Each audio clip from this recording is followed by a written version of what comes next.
우리는 이 세상을 사는 동안 우리가 누구인지를 자신 스스로 결정해야 합니다.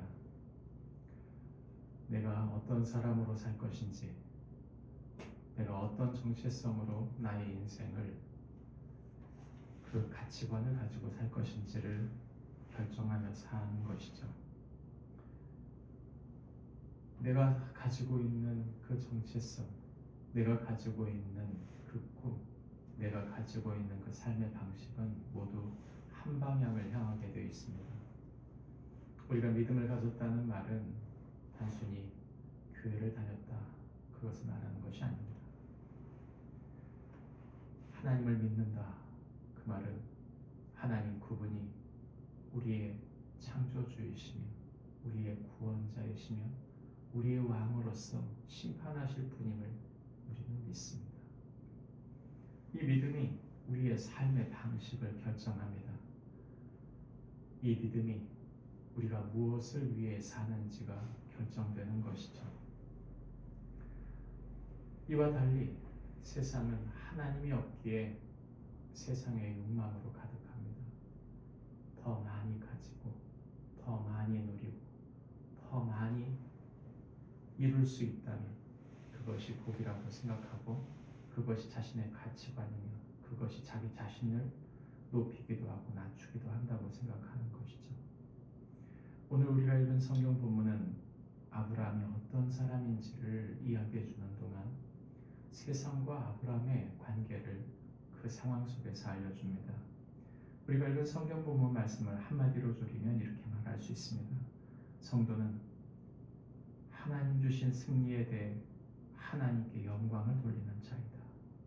성도는 하나님께서 주신 승리에 대해 하나님께 영광을 돌리는 자이다 말해줍니다.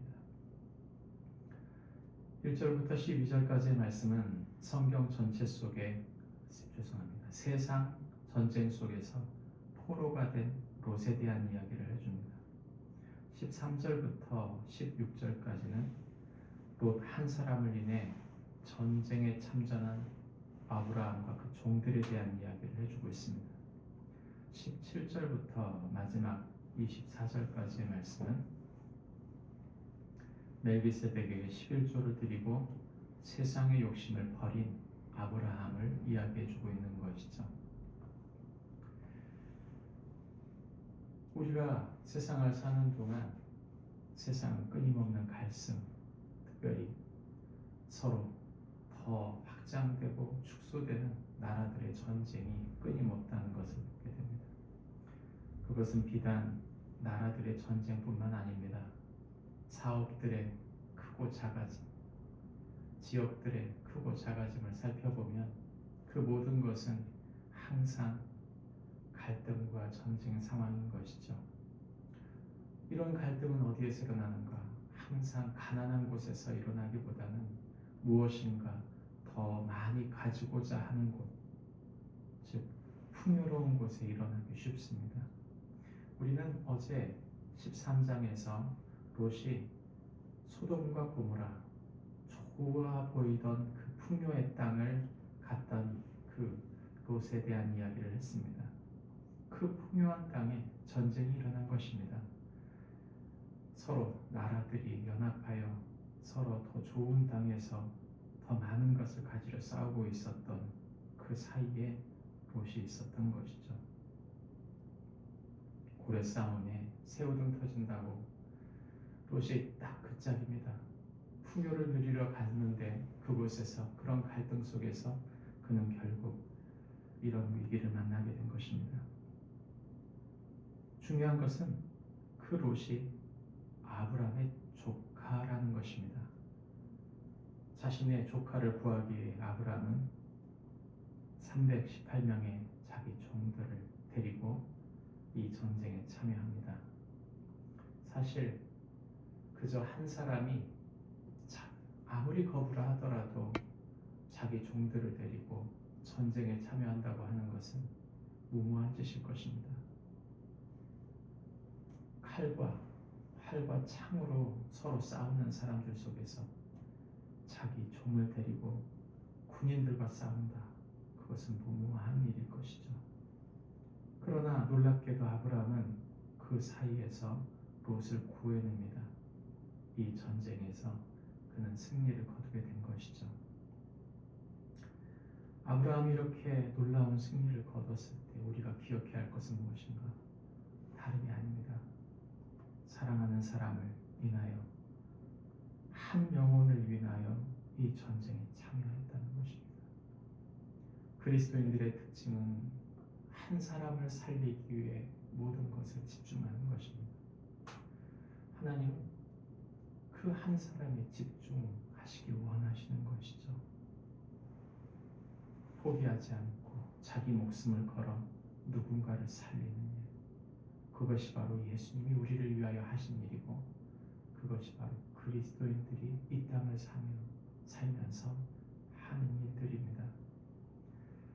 그 무모하지만 놀랍게 하나님의 역사로 큰 승리를 이룬 아브라함, 그 앞에는 두 왕이 와서 그를 대면하게 됩니다. 한 왕은 바로 그 풍요했던 도시 소돔의 왕이고, 또 한 사람은 살렘 왕 멜기세덱입니다. 소돔 왕은 세상적인 풍요를 가지고 그에게 왔습니다. 좋은 제안이죠. 그래서 서로 재물을 나눔으로 물품을 모두 그에게 주고, 아브라함이 잡아온 종들은 자신이 데려가기를 제안하면서 이제는 그저 들판을 오가는 한 유목민의 사람이 아니라 왕과 견줄 만한 사람으로 그를 대우하기 위해 그를 영접하러 나온 것입니다. 세상의 큰 제안이죠. 이 영접이라는 단어는 그야말로 아브라함이 왕이 될 수 있는 너무나 좋은 기회라고 볼 수도 있을 것입니다. 그러나 또 한 왕, 다시 말하면 살렘 왕 멜기세덱은 떡과 포도주를 가지고 나왔다. 성경은 이렇게 말합니다. 무슨 말입니까? 이 살렘 왕 멜기세덱이라는 뜻이 정의의 왕입니다. 성경 어디에도 이 멜기세덱이 이전에도 없었고 이후에도 없습니다. 다시 말하면 이 아브라함 살던 시대에 이 멜기세덱이 단 한 번밖에 등장하지 않는 것이죠. 신학자들은 이 멜기세덱이 바로 예수님이다, 그렇게 믿습니다. 그에는 몇 가지 이유가 있습니다. 그는 살렘 왕이었다. 살렘은 바로 예루살렘, 즉 다윗이 앞으로 짓게 되는 그 예루살렘의 왕이라고 말하는 동시에 그는 하나님의 제사장이었다 말합니다. 이것은 드러내면서 바로 이 멜기세덱이 하나님과 우리를 중보하고 계시는, 그 가운데 계셔서 우리를 중재해 주시는 분, 예수님을 보여주는 것이죠. 그리고 그 성품에 있어서 가장 큰 특징은 바로 떡과 포도주를 가지고 나왔다고 하는 것입니다. 이 살렘 왕 멜기세덱은 어떤 다른 제안을 하고 있는 것이 아닙니다. 이 아브라함을 축복하고 있습니다. 그리고 이 아브라함을 축복하는 동시에 이 승리를 거두게 하신 분은 하나님이심을 찬송해야 할 것이라고 이야기하고 있습니다. 그는 정확히 아브라함의 존재가 어떤 존재인지, 그는 정확히 하나님 앞에 아브라함이 어떤 마음으로 사야 할지를 알려주고 있는 제사장의 역할을 감당하고 있는 것이죠. 바로 이렇게 이야기를 했을 때 아브라함은 유명한 10분의 1을 멜기세덱에게 주었다 하는 것입니다. 아브라함이 그 얻은 것의 10분의 1을 멜기세덱에게 주었다는 말은 내가 이룬 모든 승리는 바로 하나님의 것입니다 하는 것을 고백하는 행위입니다. 10분의 1을 주었으니 그저 우리의 삶의 10분의 1 정도 우리가 신앙생활 하면 되는 거 아닙니까? 아니요. 10분의 1을 드렸다는 얘기는 이 모든 승리는 하나님의 승리일 뿐 아니라 내 모든 인생은 당신의 것입니다. 라고 하는 증명과 같은 것이었습니다. 왜 그는 그런 고백을, 다시 말하면 하나님 앞에 드린 이 제물을 통해 그런 자신의 삶을 하나님께 드리는 고백을 이 멜기세덱에게 했을까요? 그것은 바로 멜기세덱이 가져온 떡과 포도주 때문입니다. 단순히 양식을 갖다 주었다는 개념이 아닙니다. 이것은 그들을 먹이고 세운 양식이었을 뿐 아니라 앞으로 1500년 후에 오게 되는 예수 그리스도께서 당신의 제자들 앞에 나누게 되는 떡과 포도주를 의미하면서 2000년 후 지금 우리가 살면서 우리가 신앙생활하는 가운데 한 달에 한 번 또는 1년에 한두 번 나누게 되는 그 떡과 포도주를 의미하는 것입니다. 성경은 우리에게 질문합니다. 당신에게 가장 귀한 것은 무엇일까? 우리는 믿습니다. 우리 인생의 가장 귀한 것은 하나님 주신 아들, 그 아들의 살과 피입니다. 우리를 위하여 죽으시고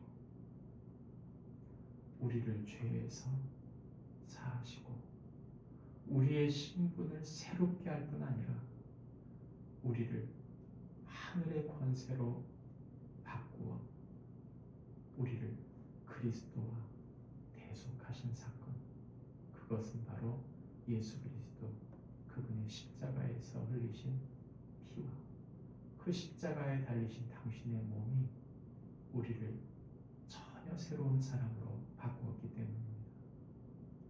아브라함이 왜 그 떡과 포도주를 그토록 귀히 생각했을까? 하나님은 왜 그 멜기세덱을 통해 떡과 포도주를 그에게 주셨는가가 바로 우리의 이 성경을 봐야 할 핵심인 것이죠. 오늘 하루 또다시 우리의 삶에는 여러 가지 세상을 살면서 여러 가지 갈등과 복잡한 문제가 일어날 것입니다. 그러나 그것이 포인트가 아닙니다. 하나님께서 우리를 위하여 당신의 아들을 통해 그 살과 피, 떡과 포도주를 주심으로 우리를 전혀 새로운 사람으로 세우신다. 우리와 동행하시고 우리에게 승리를 주시며 우리를 향한 놀라운 당신의 계획을 오늘도 우리의 삶의 일거수일투족 가운데 역사하신다. 우리는 그것을 믿습니다. 오늘 하루 그 하나님 주시는 신령한 그 떡과 포도주, 그 하나님의 사랑, 그리스도의 십자가에서 이루신 놀라운 은혜를 인하여 우리의 마음을 새롭게 하고 우리의 시선을 새롭게 하고 우리의 상황과 환경 속에서 하나님의 뜻과 하나님의 계획을 이뤄가는 축복이 우리 모두에게 있기를 주님의 이름으로 축복합니다. 기도하겠습니다. 하나님 아버지, 우리는